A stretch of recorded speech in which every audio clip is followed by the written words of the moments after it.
Every room in our house has a bookshelf, and I curate the bookshelves for our children. Since they were babies, we always read aloud together before dinner. I know Martin Cawthorn talks about his family reading aloud at the dinner table.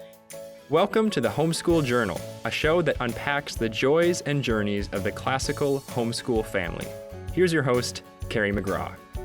Welcome back to the Homeschool Journal, where Leigh Lowe is going to sit down with us today to talk about what is good literature. We're going to spend our time discerning what good literature is. We're going to talk about how to find good literature, and we're going to talk about the impact that it has on our lives.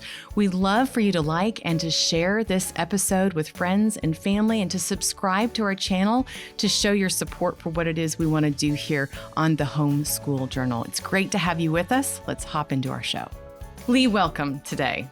Thank you for having me. It's a treat to be here. Well, it's a treat for me as well. This is really exciting to be able to sit down with you today and talk about literature. But before we go any further, I really want to introduce you, tell our listeners a little bit about your background. So let me introduce you to them. And I want everyone to know that Leigh Lowe is the daughter-in-law of Cheryl Lowe, the founder of Memoria Press and Highlands Latin School. Leigh was one of Cheryl's first hired teachers. She worked closely with Cheryl for years as a teacher, an editor, a writer. She helped develop Cheryl's vision for classical education, and Leigh is currently worthily busy, raising her 5 children, ages 7 to 14. She has 1 son and 4 daughters. I have 1 son too. We just keep telling him that he's going to be good marrying material. That's right. And Leigh, of course, does this with her husband, Brian, by her side. But she does find time to consult on curriculum, to train teachers at conferences, and to speak publicly about education and the vision of Memoria Press and Highlands Latin School. One of Leigh's favorite projects was curating the read aloud list selected for our primary grades. Leigh loves literature. She reads often and is working hard to raise her children who will recognize and love good books. And that's why we bring Leigh here today to talk about literature, but also on a personal note. Leigh, this is kind of a full circle moment for me because you in my basement still resides videos of you teaching Latin. And you taught my children Latin.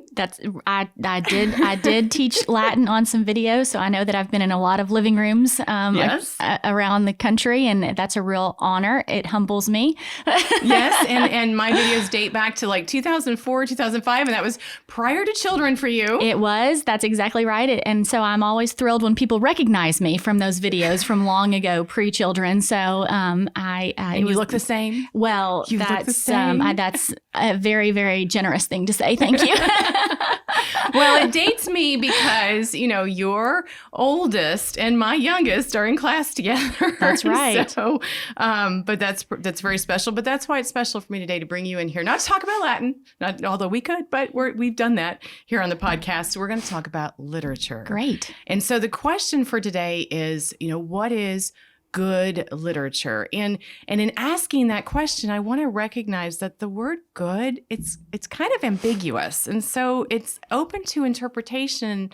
So we need to interpret that a little bit. True. I think you're right. I think good can mean a lot of things to a lot of different people. So in the classical education world, I think good means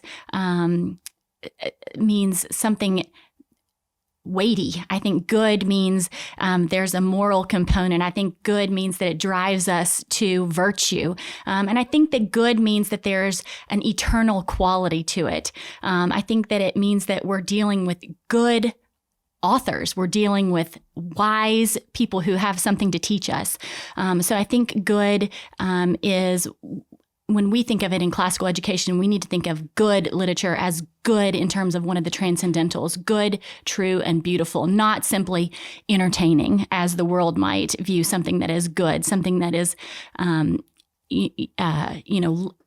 just worthy of a little bit of our time. We need to think of good as something, and like I said, weighty. Absolutely. And then for me to ask the question, what is good literature? I could also ask, what's real literature? What's rich literature to me? And that's where we want to go today. Sure. Is we're gonna help our parents and our homeschool families define good literature. And to me, there's another word I would use is timeless. Good literature is timeless.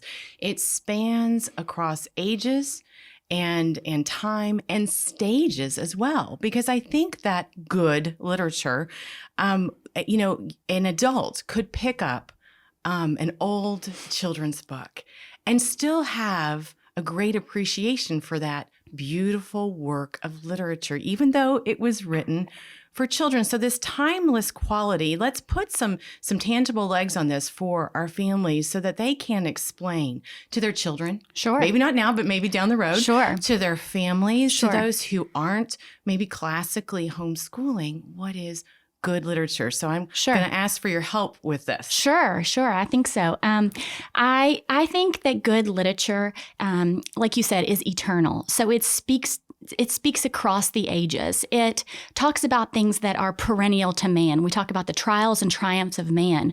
We can pick up a book that's 1,000 years old about, we can read the Iliad and the Odyssey, and Chesterton has a great quote. He says, the Iliad is great because all life is a battle, and the Odyssey is great because all life is a journey, and the book of Job because all life is a riddle. Mm-hmm. And so these are the things that are eternal to man across the span of time in any circumstance. So good literature is going to talk about things like friendship and love and sacrifice, and they're going to speak to us across the ages, regardless of our circumstance.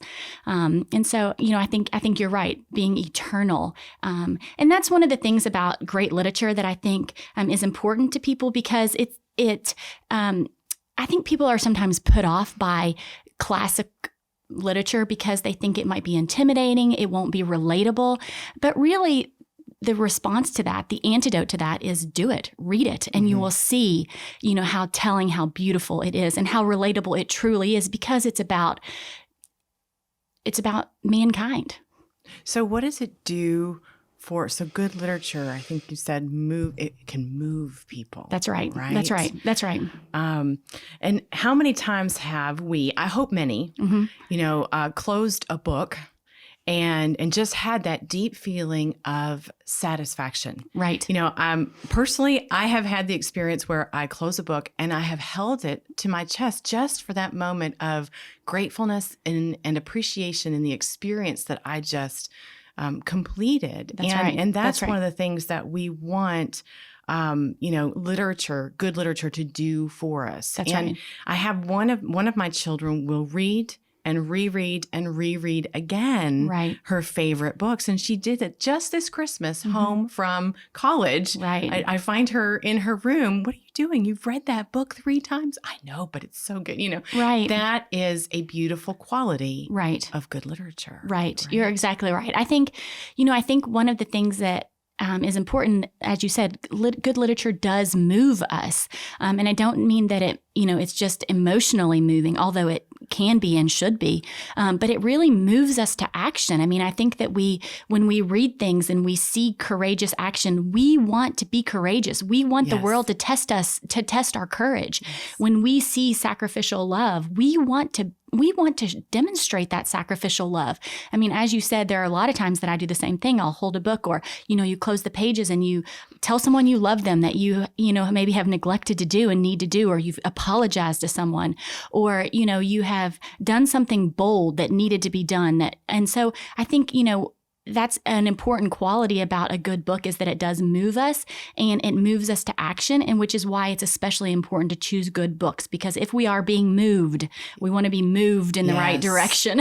Absolutely. In the true, the good, and the beautiful, That's right. and the virtuous. That's right. Absolutely. That's one of the most important things I think that I look for in good literature is the virtue that can be taught or gleaned, from that piece of work and from what that author has to share. Right. So good books can also make us think. Absolutely. Right? Absolutely. Absolutely. And I think the point about your daughter reading books over and over again, again, Lewis says a book that's not worthy of an adult is not worthy of a child, because, a good book is a book you can return to again and again and again and get something new, get a new nugget of wisdom with each reading. In fact, this morning I was looking over some notes about Charlotte's Web, and I've read Charlotte's Web many, many times. I've taught Charlotte's Web. I've helped with the study guides for Charlotte's Web. And this morning I was looking over Charlotte's Web notes, and I just paused for a minute and I just thought, Charlotte's Web is one of those great books that shows sacrificial love. And the first time we read Charlotte's Web, we think this is an entertaining story about, a spider who spells and a pig on a farm and the animals who talk. But when you really think about it, you think this is a book about Fern loving Wilbur enough to save him, and Charlotte loving Wilbur enough to save him, and Wilbur loving Charlotte's egg sac enough to save her babies. And so, the more we read it, the more we can glean from it. And a good book has that to offer. I think that's one of the characteristics of a good book is it has room to, it gives us room to grow.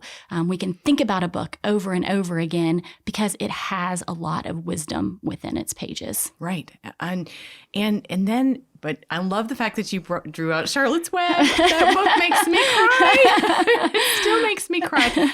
But it's also important. It's reminiscent of or demonstrates for me that how important it is in that what we read in the early years has great impact in what we read in the later years, in what it is that we want to identify with and what we want to pick up. So when we're talking to homeschool parents, Right. what we introduce to our children as kindergartners, first graders, second graders, we are building Absolutely. great things for them when we choose that classically good literature. I know that, when I have older kids, I've got some grown kids, and so their interests, I do remember, particularly as they got their own job and they started driving, their Sure. interests broadened. Sure. They go out and they, buy a book themselves and it'd come back in the house. But I'm going to tell you something. I always screened those books. Now, I hope they don't watch this episode, Leigh, because they don't need to know that. But, even if they didn't know Mom was coming behind and picking up that book and kind of just scanning through, but, never because of what we had done through Memoria Press. Right. Never did they bring into the home something that I thought, I would object to. Maybe someone would call me a helicopter mom out there. I don't know. But, this was important to me. Sure. That I laid foundations and I wanted those foundations to continue to grow. Right. And that's, I think that's a good point because as our children grow, we do, and in the early years, I think we're very involved, obviously, in what they're reading. We're making selections for them. I personally like to have a personal library at our house, so we don't. When my children, now that we have 5, need a book, I can just point them. They all have a bookshelf in their individual rooms. We have a library in our home. And so we have curated our own library for the children to access books. But they will go out. They will pick additional books. And that's part of the process of discernment. And so, I think that when we introduce a really great book to a child, and that's what we do, hopefully through our curriculum, is introduce just the gems.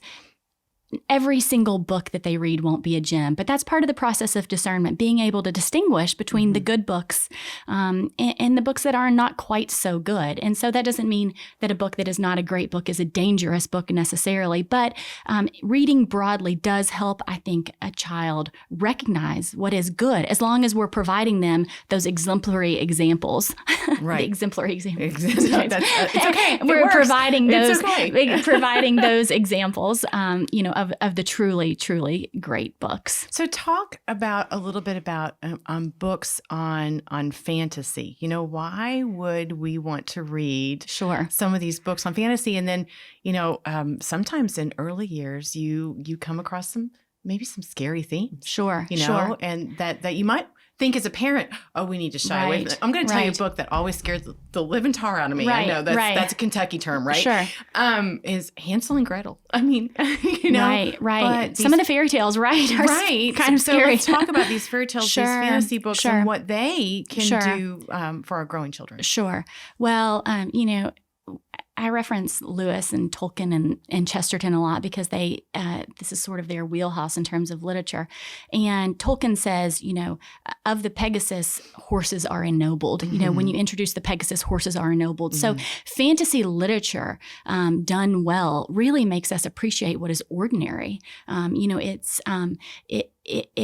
it demonstrates what is miraculous in the world by giving us a little bit of contrast. Fantasy literature is fantastic because I think Chesterton said, you know, we shouldn't be afraid of a dragon scaring the child because the books about dragon demonstrate to the child that the dragon can be slain, that there is a Saint George, you know? And so, you know, he talks a lot about, you know, the fear of a dragon versus the fear of a burglar, you know, for the child. And in fact, it's interesting because I read aloud to my children, and my youngest children, my youngest daughters are first grade and third grade. And this month, for some reason, we're on a dragon kick at our house. We read, I don't know why, but we read My Father's Dragon, and then we read The Reluctant Dragon, and then Custard the Dragon and St. George and the Dragon, all in the last couple of weeks.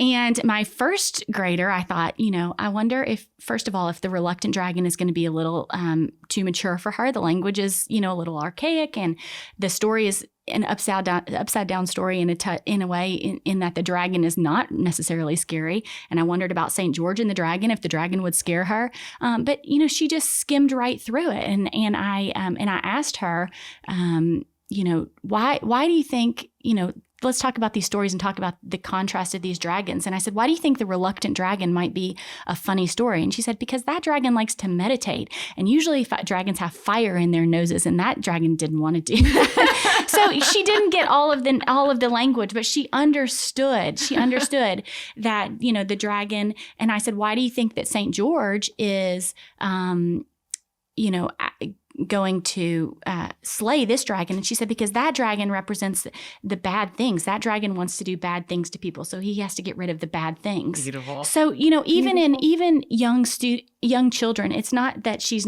afraid to go to bed at night because she thinks there's going to be a dragon in her room, but we underestimate the ability of the child to really grasp the meaning of these important books and to understand the symbolism and to understand just the nature of what they have to teach us. Sure. Now, you said something early on here, and it kind of clicked with me, and it's, you know, fantasy literature done well, I think were your words. And to me, that is a key point because, you know, identifying good literature. How do we identify good literature? And I'm going to give you some layman experiences here, okay? Sure. I do not have the Leigh Lowe experience, okay? I am a classical homeschooler, but so for me, you know, it's not hard to pick up a children's book, and I'm looking for, quite honestly, and it may sound small, but beautiful illustrations. Right. You know, just to open the pages of a book, I'm looking for the story. I'm looking for beautiful illustrations. I'm looking for something that is going to enrich them, you know, not just, you know, through the story, but visually. Okay. Right, That's my children's book.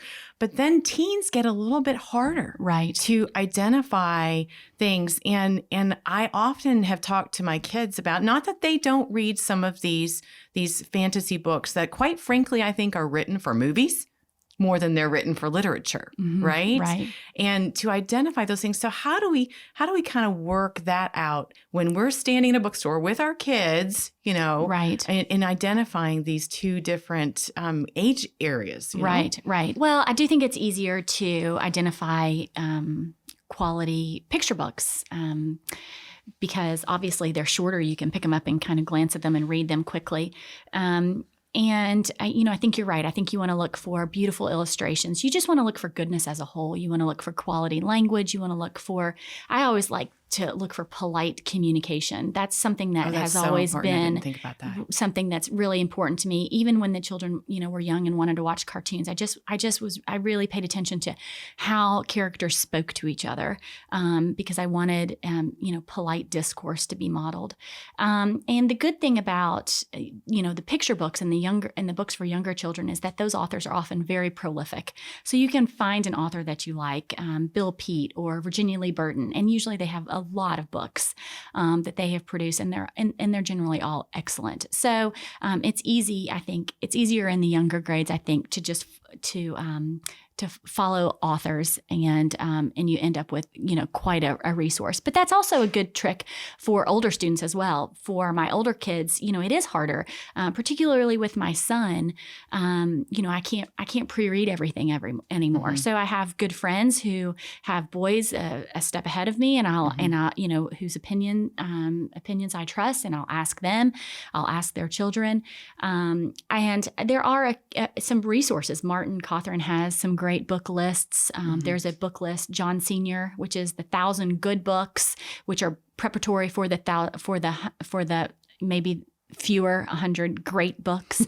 And so, I think that we just access references in the best possible way. What about understanding some of these awards that you see on the front of the books? Sure. Well, there are the truth is now there are a million different awards, book awards, right?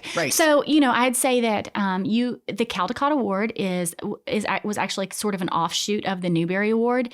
Those medals were initiated in the late 30s, I think 1938 maybe, and so the Newbery and Caldecott Awards are for children's literature, and the Caldecott Award specifically for illustrations, because they didn't want to alienate illustrated books in giving the Newbery Award. So they kind of forked that award off to give so that there would be two different awards.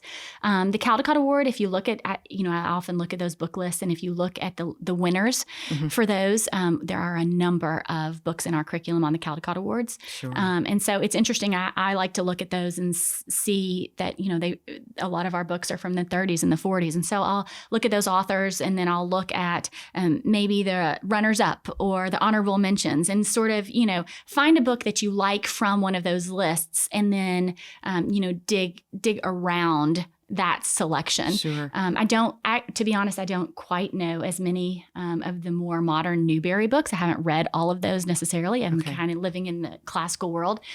But the Caldecott list is very familiar. Okay. So let's talk about building libraries. Sure. In our homes, in our children's lives, and I'll give you a little personal story here. I think it was several months ago when my oldest was finally moving out of the home. Not in a bad way. I mean, actually, it was very sad. It was very sad, but I was reorganizing the basement. Here we go. And I think we go to my basement where your videos are as well. But anyway, and our library is in our basement. And so what I did was take some time to pull out, all of my kids having been through Memoria Press, and I piled each of the kids' books. Okay. The oldest down to the youngest. And obviously some of those piles are still growing. Sure. Okay. Sure. So I took a picture of this and I put it on Facebook. If somebody goes and looks at my Facebook page and scrolls back, then you can tell me how many months ago this was. But because I did that, because it was a moment of amazement to me to see all the beautiful works that my children had been through. Some I've been through. I can't say all. Right. I didn't grow up as a classically educated young person. Unfortunately, I'm living that with my children, through my children, as many homeschoolers are. Absolutely. So, but what happened was, after I posted this, my two older girls, who are actually on Facebook, they called me and they said, "Mom, that's not all our books. I have this one here with me, and I have this one here with me." And that just expanded my joy all the more, because they took with them books that, I think we said earlier, books that move them. Right. Right? Right. And what a precious moment for a mom to have these grown young women who had decided these are all important to me, but these are my special books, and I've taken them. So these are their libraries, right? That they're developing. And I want our homeschoolers to know, if you're sitting with a kindergarten book you're sitting with a fourth grade. It doesn't matter. You're developing a library, and that's important. Right. And I think that's something that I cherish as well. There are certain books in our family that I have purchased a number of times because they are read so often that they just, we lose a page.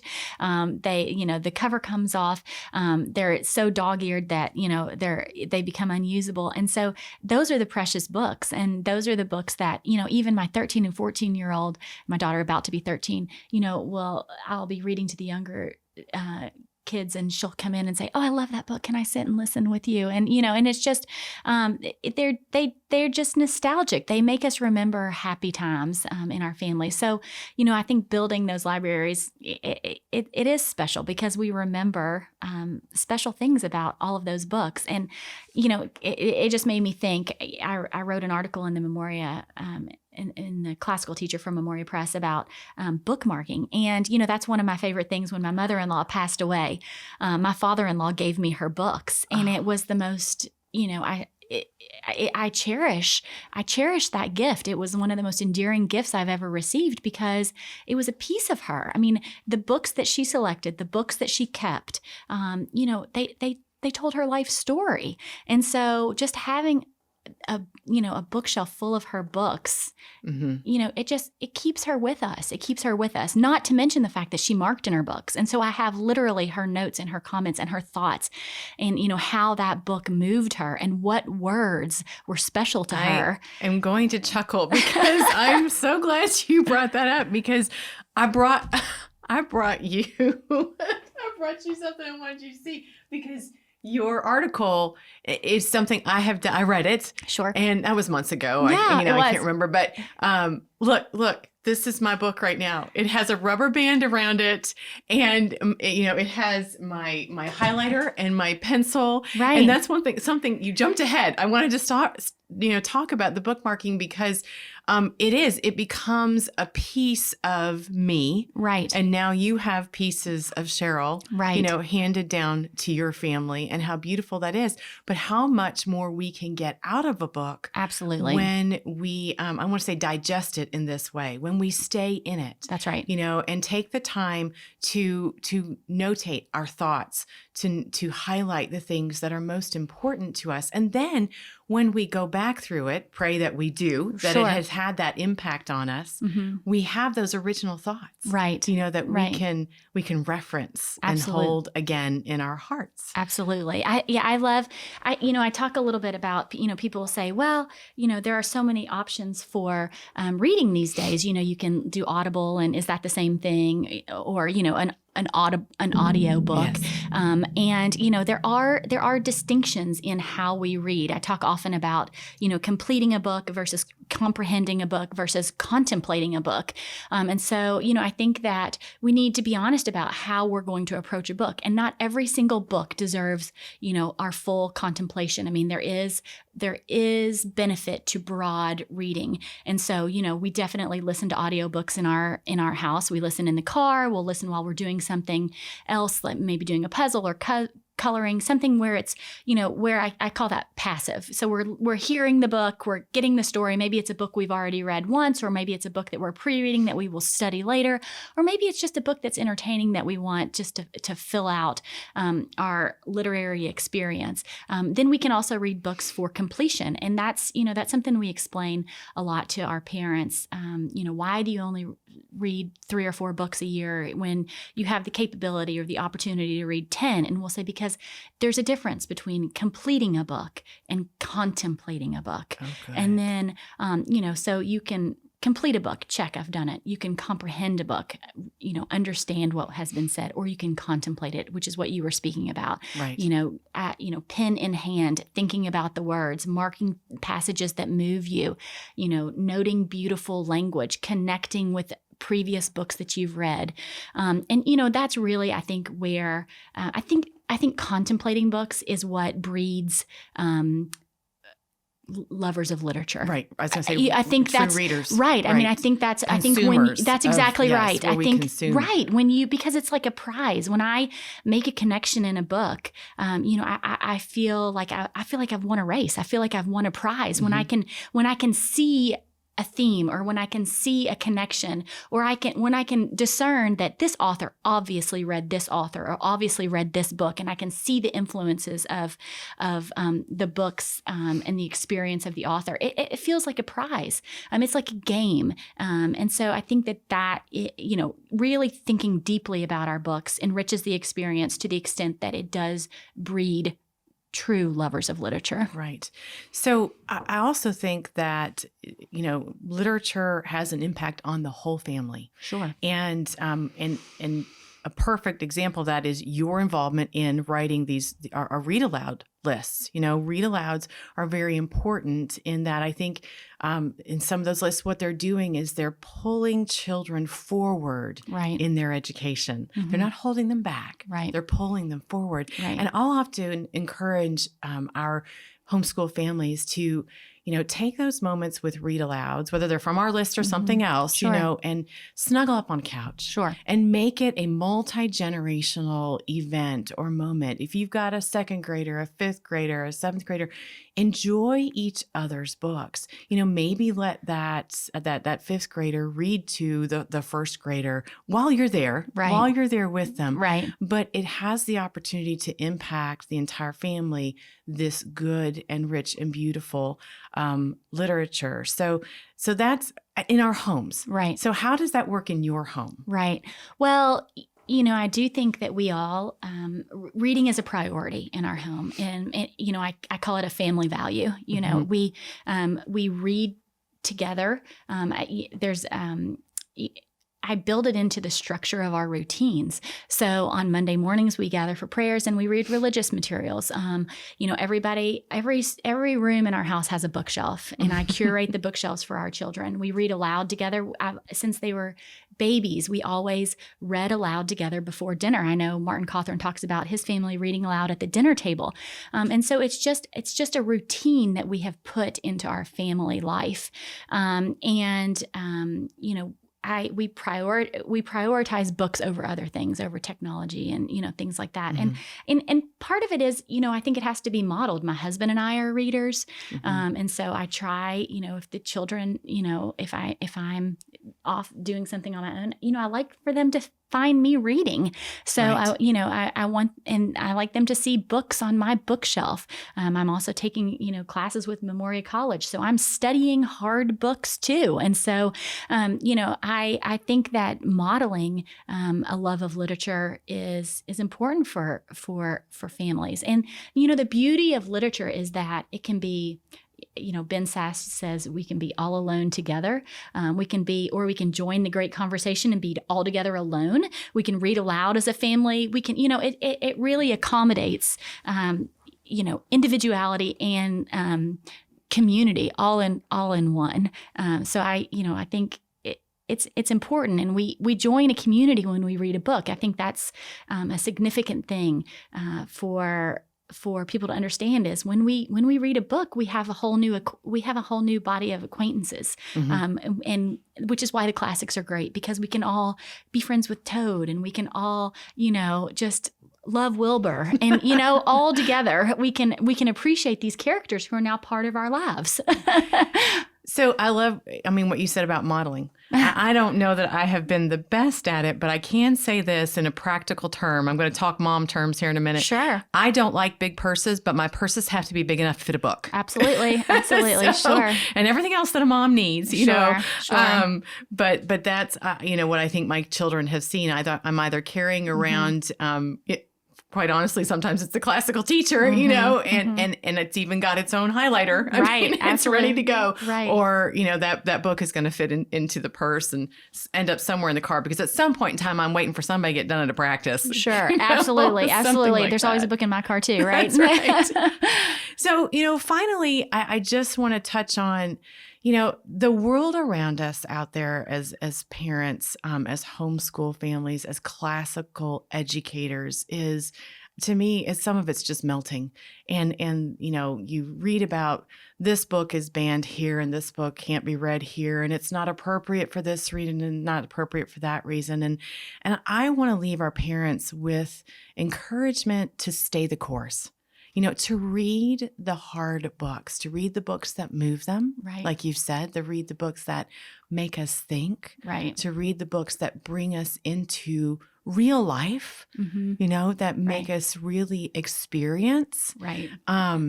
And I know, and we'll talk, maybe we'll end on resources, but Leigh, let's leave them with some encouragement in choose the good. Right. So how would we tell parents to continue to do that when really the influences around them are kind of going another way sometimes? Right.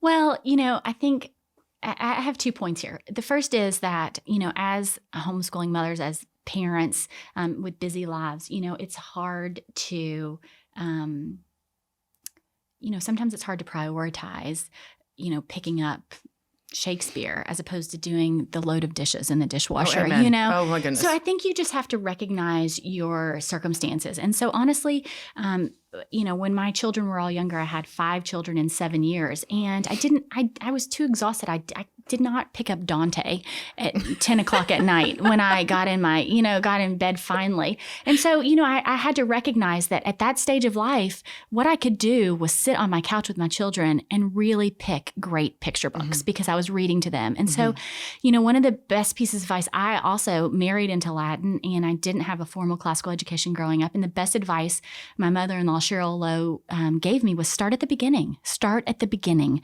Don't start where the seniors are. Start with your kindergartner. Okay. And so I think that we have to humble ourselves and say, if we're going to read these great books, we have to recognize where we are as parents. We have to recognize our circumstances, and we have to appreciate the fact that we have a toddler who's reading a picture book. So let's pick the best picture book we can pick. And then our children are going to grow, and we're going to grow with them. And so we can pick good books all along the way that fit our circumstances, that grow us intellectually, that grow us, morally, spiritually. And we can just grow right along with our children. And we just have to every single time choose what is good, choose what is true, choose what is beautiful, and recognize those qualities in the books that we are choosing. And you've really made an important point here that, sometimes in stages of our lives, the best we can do is read what our children are reading. Absolutely. There's just so much of us to go around. Absolutely. And I don't want any mom out there or dad out there to feel guilty that at that stage of their lives, they're not reading, like you said, Dante or, something like that. Absolutely. Because those stages move. They do move. And the important thing about that also is we don't start our children with Dante either.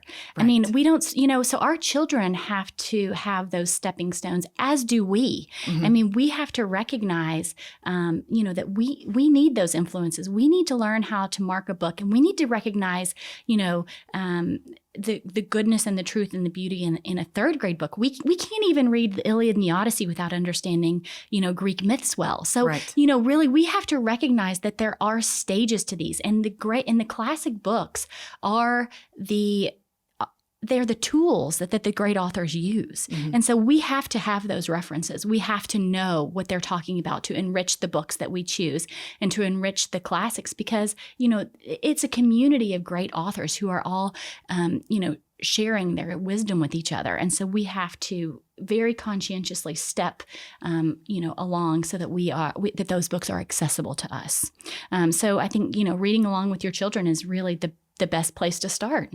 So resources, let's finish on resources. Where can a parent go to say, well, where is a place to start? What is a good book? I know that Memoria Press and Highlands Latin School both have read aloud lists, or for Highlands Latin School, a summer reading list that is a beautiful list as well. Those can be found on, our website, so on and so forth. But what are some other resources parents can go to make those choices? Sure. That's a great question. And I think that you hit on two good resources for our community, which include the Highlands Latin School Summer Reading List and the Memoria Press lists. Also the John Senior List, which I mentioned previously, I think grooms students in classical education well for the books that they will read. That's a difficult list to exhaust. It's 1,000 books. Also, when my children were younger, I liked Honey for the Child's Heart, which is a great book of lists with recommendations for students in various age categories. And something else that I do often is just follow the references in the books that I'm reading. So, as I mentioned earlier, when we read good books, we're entering a community of authors and characters. And so, we have to recognize that these great authors respect each other and they reference each other. So even in our narrow stream of literature at Memoria Press, in the Moffats, they talk of the Horse of Troy, and in Anne of Green Gables, they act out King Arthur. And so in our literature, we can find resources for future reading. And so I think that that's something that I do when I'm reading a book and an author is mentioned or a character is mentioned, or a book. I'll keep a separate list and I will use the reference in the book that I'm presently reading to sort of recommend books that would enrich this reading experience, but also provide, a future book that I would probably enjoy that is meaningful and has, is relatable to what I'm presently reading. Leigh, I had never thought about that. That had never, in all my years of parenting, where were you? This is why you're here today, so that others can take advantage of your wisdom and your experience and your encouragement and your ideas. I never would have thought to read what was, mentioned in other books. Boy, you're going to make me now reread some books to go see what's out there. Well, isn't that the goal, that we all just keep reading? So that's right. So when I pick up the Moffats tonight at home and my 14-year-old wants to know, what on earth are you reading, Mom? I'm going to go, just a minute. I got to find this. There you go. Well, Leigh, thank you so much. And I want to just say this was a perfect time with you to just really glean information and share information on really the definition of what is good literature. And we did not leave that word ambiguous in this conversation. I don't think so. Carrie, thank you so much. It was a real treat to be here today. This is a great day. Thanks, Leigh. Thank you. Thanks so much for joining us today. If you liked our episode, click the thumbs up button or leave a comment below and let us know what you thought. Click the bell icon or subscribe to stay in the loop and get notifications of when we have new episodes. You can also check out our other resources and videos on classical homeschool education. I'm Carrie McGraw. Thanks for listening. I'll see you next time.